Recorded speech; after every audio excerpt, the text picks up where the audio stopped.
Ces deux anges, c'est Italie du Nord, Venise ou Gênes. Ici, Bédard, peintre parisien. Visite guidée Ici dans aussi, le panthéon Baboulène, personnel de François Hollandini. siècle. Birmanie, 16e siècle. À le suivre comme ça, on croirait presque qu'il loge dans un musée. Castor et Pollux, deux héros de Troie. Et parfois, je la retourne quand le public est de l'autre côté. et puis là.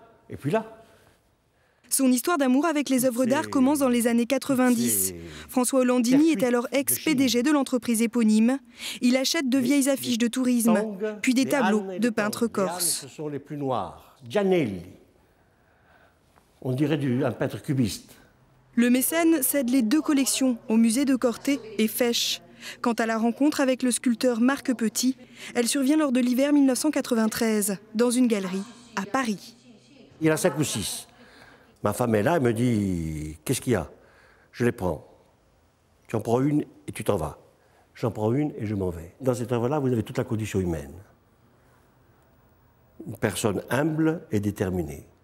Une personne qui supporte tout ce que la vie lui a fait supporter et qui a encore envie de vivre. 16 ans plus tard, François Hollandini ouvre les portes de sa maison et la transforme en un musée dédié à Marc Petit. 30 pièces sont exposées au public. Entre sa collection personnelle, les dons et les sculptures, l'esthète autodidacte a acheté plus de 400 œuvres en une vingtaine d'années. Mon mari est collectionneur dans l'âme. Et il pourrait collectionner aussi bien des boîtes d'allumettes que des objets beaucoup plus importants. Et bon, les collections, ça s'accumule, mais ça s'accumule non seulement dans la maison, mais ça s'accumule aussi à la fin du compte en banque. Donc, je sais compter. Sa plus grosse folie, une œuvre de 70 000 €. Son plus grand chantier, le Lazaret. Au XIXe siècle, ces 250 mètres carrés servaient à mettre en quarantaine les équipages de bateaux dès leur arrivée. François Hollandini achète l'édifice en ruine et le rénove pendant 2 ans, mais il n'a pas toujours été aussi bien inspiré.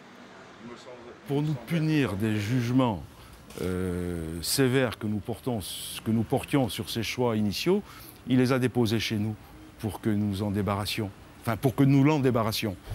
Le collectionneur assure ne plus rien acheter depuis 2007. Pour autant, le Lazaret continue de vivre au rythme des rencontres et des conférences avec des artistes, des scientifiques et des philosophes. François Hollandini a définitivement déménagé de l'univers des objets d'art au monde des idées.